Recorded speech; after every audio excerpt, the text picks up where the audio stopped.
Sallallahu ala Muhammad sallallahu alaihi wasallam. Nah, itu yang kita jumpai, itu nomor 16. Nomor 17. Nah, setelah membahas tentang masalah syahwat, setelah membahas tentang masalah hubungan intim mereka, kemudian yang nomor 17 yaitu adalah sifat kuda-kuda penduduk surga dan tunggangan mereka. Nah, tentunya kenapa kok disebutkan kuda dulu? Tentunya kuda ini memiliki sebuah keistimewaan. Allah itu membebankan kepada kuda kewajiban yang Allah tidak bebankan kepada hewan-hewan yang lain. Salah satu di antara jasa besarnya kuda ketika Allah menciptakan, kuda itu ketika tertambat pada jalan perjuangan maka mengalirkan keberkahan. Makanya sampai Allah berikan pujian Allah kepada kuda, wal adiyati dabha, yaitu kuda-kuda perang yang gesit melesat maju ke medan peperangan, ya. Ini menunjukkan bahwasanya kuda itu memiliki keistimewaan yang besar, ya. Dan kuda itu selalu terdepan di dalam front perjuangan untuk menegakkan kalimat Allah.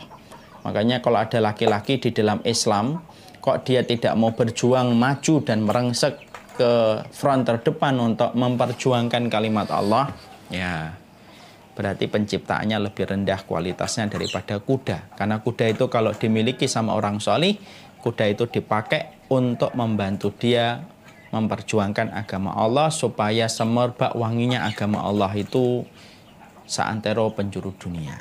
Nah, itulah kuda. Makanya kuda itu memiliki keistimewaan. Makanya Rasulullah SAW sampai menyebutkan di banyak sekali hadis bahwasanya sesungguhnya al-barokah, sesungguhnya barokah itu terdapat di ubun-ubun kuda. Yang mana ketika kita memilikinya, merawatnya dengan niatan merawat kuda itu supaya nanti membantu kita untuk menegakkan agama Allah, maka pada saat itulah kita akan mendapatkan keberkahan. Makanya salah satu jenis olahraga yang berpahala karena masuk pada kategori olahraga sunnah itu apa? 3, yaitu adalah berkuda, memanah, dan berenang. Dan kuda itu memiliki keistimewaan yang besar, ya. Makanya sebenarnya hewan yang Allah ciptakan itu jenisnya itu ratusan ribu bahkan jutaan. Tapi di antara jutaan hewan yang Allah ciptakan pada kehidupan manusia, ternyata yang menempati pujian-pujian Allah itu kuda, onta, semut, madu,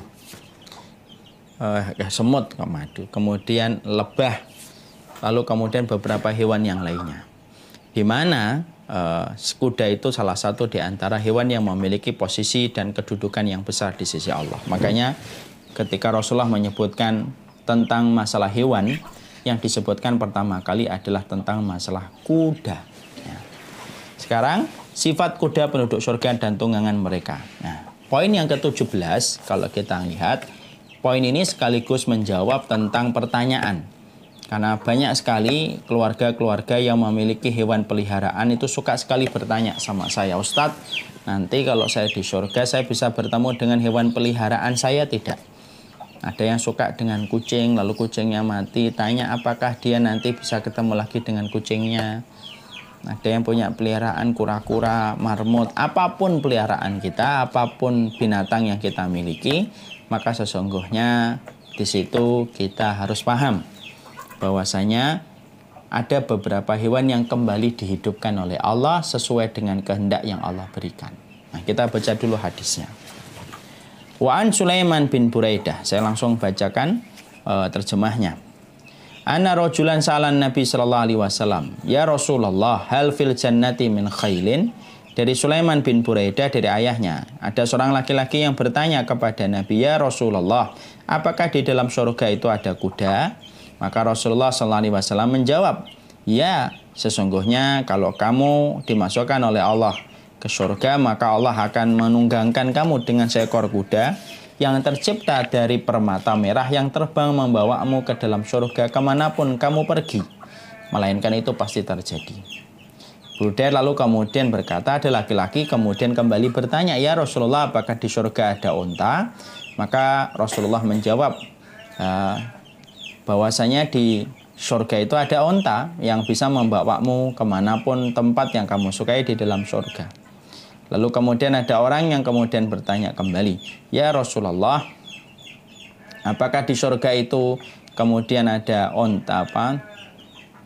Ada ini onta? Maka Rasulullah menjawab yang sama. Kemudian Rasulullah SAW ditanya kembali. Maka pada saat itulah Rasulullah SAW langsung mengatakan, in yudkhilkallahul jannah yakun laka fiha mashtahat nafsuka waladat ainuka. Maka ketika orang itu bertanya tentang kuda dan bertanya tentang unta, maka Rasulullah SAW lalu menjawab, yudkhilkallahul jannah. Kalau Allah itu memasukkan kamu ke surga, yakun laka fiha, kamu akan mendapatkan di dalamnya mashtahat nafsuka waladat ainuka. Apapun yang kamu inginkan, apapun yang kamu mau, maka akan Allah hadirkan. Dari jawaban ini, disitulah kita akhirnya paham Rasulullah itu mewakili jawaban dengan dua hewan, yaitu adalah kuda dan onta. Tapi bukan berarti bahwasanya di surga cuma ada dua binatang ini. Pada dasarnya ada binatang-binatang yang Allah akan berikan. Karena salah satu di antara fasilitas orang ketika mereka di surga itu, fasilitas di surga itu apa? Kullu mashtahat nafsuka waladat ainuka. Apapun yang ada, yang kamu inginkan, apapun yang kamu ingin peroleh, apapun yang kamu ingin dapatkan, itu kamu silahkan, kamu akan mendapatkan di surga. Maka jawaban ini bisa mewakili dari sebuah pertanyaan yang membutuhkan jawaban. Nanti apakah kucing ada nggak Ustadz? Apakah hewan, saya punya burung, apakah ada atau tidak? Kalau kita melihat jawaban yang diberikan oleh Rasulullah, jawabannya simpel dan sederhana. Mashtahat nafsuka waladat ainuka. Apapun yang kamu mau, kamu dapat. Ya, tentunya hewan-hewan yang sifatnya memang sesuai dengan keindahan surga. Artinya, insya Allah semua hewan-hewan itu ada.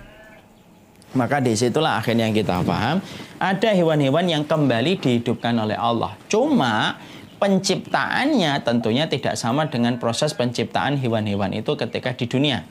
Kalau proses penciptaan hewan-hewan itu ketika di dunia, mereka itu diciptakan dari mungkin daging. Kalau kita melihat apa yang disampaikan oleh Rasulullah di sini, yaitu dibuat yakutatin hamraun.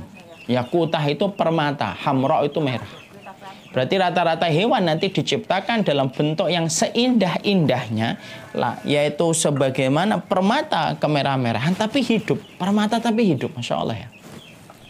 Kita kalau sudah melihat permata merah, yakutah, hamroh, itu kan salah satu jenis permata yang paling mahal. Saking indahnya, sinarnya berkilau luar biasa. Lah itu dijadikan hidup dalam bentuk kuda. Itu dijadikan hidup dalam bentuk onta. Itu dijadikan hidup dalam bentuk berbagai macam hewan. Dan itu menjelaskan kepada kita bahwasanya ada beberapa hewan yang mereka itu nanti dihidupkan kembali oleh Allah. Apakah semuanya Ustadz? Ataukah kemudian lebih sedikit? Ataukah lebih banyak? Hanya Allah yang mengerti. Kalau sudah perkara-perkara yang detail, kecil-kecil gitu, dan tidak ada penjelasannya, jawaban paling selamat bagi orang yang beriman di dalam akidah Ahlussunnah wal Jamaah, hanya Allah yang tahu. Semut-semut nanti ada atau tidak Ustadz? Corona nanti ada atau tidak? Hanya Allah yang tahu. Hanya Allah yang mengerti. Tapi disitulah kita akhirnya paham bahwasanya hewan-hewan itu ada yang dihidupkan kembali oleh Allah Subhanahu wa Ta'ala.